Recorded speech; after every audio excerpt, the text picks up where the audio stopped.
So we're back again, and this week it's going to be something slightly different. We have my lovely shit box, which is a Volkswagen Scirocco, and today we're going to be relocating the air intake. There is a reason for this, and I'll just pop the old bonnet. It's probably the first time you've seen the back of me. The reason that I'm going to relocate the air intake is because the Scirocco suffers so badly from heat soak. So badly. My intake temperatures are sky high. They're not where they should be. So, I've had a look, and I'm going to move the camera so you can all see a bit more. So, I've had a look, and I've moved the camera. We've got our air box, we've got our MAF, we've also got a vacuum pipe, and we do have space to go behind the headlight and come to the front grille. That's going to be the ideal location. It means there's going to be no ducting for the air intake, which for me is a winner. It's just going to be direct air coming into that filter, that feed, not the feed, sorry, direct air coming into the intake. And if you remember last week, we've also got something else. We've got golden pipes, boys, golden pipes. So, obviously, these have got heat protection around them, which will hopefully stop those temperatures getting higher as well. So, what we're going to do is remove the MAF plug. We're going to remove this vacuum line, which could be an issue later on in my life, but we'll get to that. I have undone all of this just for the ease of said video. Air box is out. We don't need that. We do need this MAF going back in though, because that is somewhat important. And we have a lovely circlip here as well. I'm not looking forward to that. So we've got a MAF, we've got a circlip, and we've got the world's greatest toolbox here at Turbo Zentrum. As many of you may know, we do not do fitting, and this is probably why. And we'll go get leg in there for a bit of extra support. Oh, I don't like it. What you should do is have a proper tool, and that will make this 10 times easier. This is going to be a 20-minute long video of me struggling with clip. So, I decided the circlip wasn't worth me swearing about, so I got a Boost product HD Jubilee clamp, or HD clamp. I'm doing this all wrong. Just because, one, I haven't got a circlip tool, and me mole grips shocking. So, we've sorted the MAF out, jobs are good and everything's good. I have lost the plug and the plot. I'm going to plug that back in. Hey presto, job done. Now we need to connect the MAF to a silicone hose and also some aluminium and direct it down that way. So we're going to take the MAF on a silicone hose, we're going to do a 90 bend, and we're going to go down this hole here, which should bring me to this point. And when I get to this point, I'm going to change this setting, because if I don't, then it's not getting any air. First things first is I got my gauge. I made sure what size my MAF was. Boom, it was 80mm, winner. I looked at my hole and I tried to figure out, not with a gauge, but I did try with the gauge, it didn't work. I tried to figure out what size pipe I'd need. I knew that I would have to have a reducer coming from this because it's 80mm. I just didn't know what I'd have to reduce to. And I figured out that it was 60mm. We have Boost product reducer in black. We have Boost product aluminium, and it is also taped up. This is an 80 to 60 reducer. So the MAF diameter is 80 and this is 60. This is going to give me the angle that I need ish. There's going to have to be a bit of bodgery going on. It's going to sit underneath these pipes here.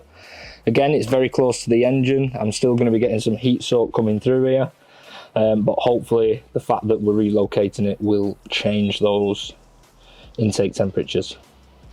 So now what we've got to do is attach the other 90 degree with a 45 bend so that it'll fit through the gap. I'll do that off camera because it's going to be really fiddly, and then I'll show you the result when we're done.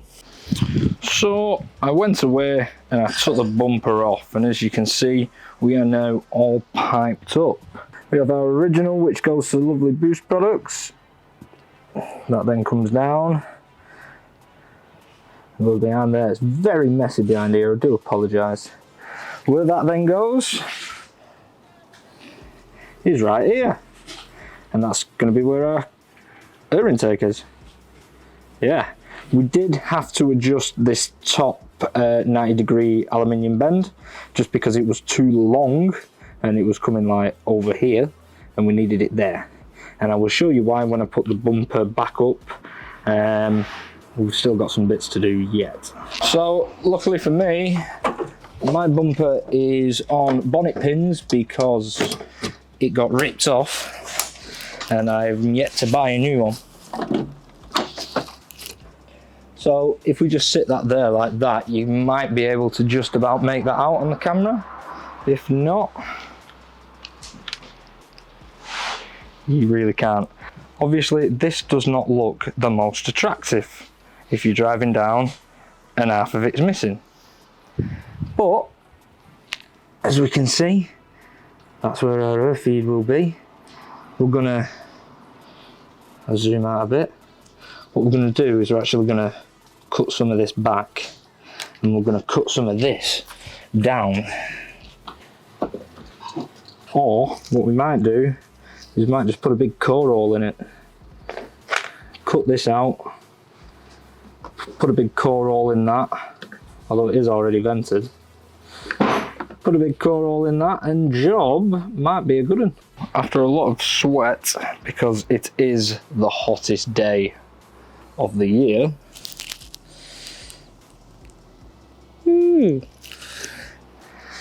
we have now installed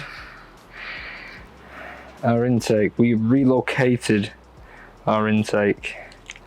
And it is a bit rough on the old bodywork, because bodywork is not my forte. But it's there. I'm going to clean this up. I'm going to hopefully get some kind of proper mount fitting for that at some point. I'm not overly fussed myself. I was very limited on time of what I could do for this video, and I was limited on resources because I am at Turbo Centrum. I've not got my tools with me. And I'm not that bothered about that bumper because I've ripped it off and it's knackered. So hopefully we'll be able to make something with this. But that's pretty much it. That's how you relocate your air intake. This is so messy. I really need to clean this up, I do apologise. But big shout out to Boost Products for supplying the goods. Big shout out to Turbo Centrum. But last but not least, let's not forget the vacuum hose, which is hanging about right here. So, my plan with the vacuum hose is to use a quick tap. These are a Turbo Centrum special quick tap. They will basically go in there. Got some washers and bolts. That'll all clamp down. Hose will go in. Jobs are good and you get my drift. So, really good for silicone, the quick taps. We're going to drill a hole just about here. We're going to do a 4mm hole to start off with, just so that is nice and tight, but then looking at that thread is quite thick. I might actually go for 5mm. That is for 5mm. Got 5mm on me drill. Don't want to go too stupid with that hole, because if we make it absolutely massive, it's not really going to work. Get in. Your name's Jennifer. God, I know I said I wanted it tight, but jeez. And there is our quick tap. So, we'll put the washer on, we'll put the nut on, and then we'll attach the vacuum hose. Pretty simple. And now we're going to attach our vacuum hose. And then we're going to attach everything again. Obviously, don't put your aluminium in too far, otherwise you're going to block that off, but you want it in far enough. So that's why I always double check where you're about to put your quick tap, by the way. Don't just whack it in any old place. You can put them in aluminium as well, and plastic, but for the ease of this, I thought I would put it into the silicone. Voila, job done. So, we got that done. It didn't take too long. Man can't even close his bonnet properly without dropping everything. But there we go, it's relocated. Hopefully we get some cooler temps. What I am going to do in the coming weeks is install a can check system, and then what I can do is I can actually read those temperatures and tell you if it made any difference. Have a good one. Why not press this button and subscribe to our channel? And if you like, you can watch this video next, or even that one. And like I always say, that's probably the better one to watch. It's got my face in it. If you don't like my face, don't watch it, or just close your eyes. See you soon.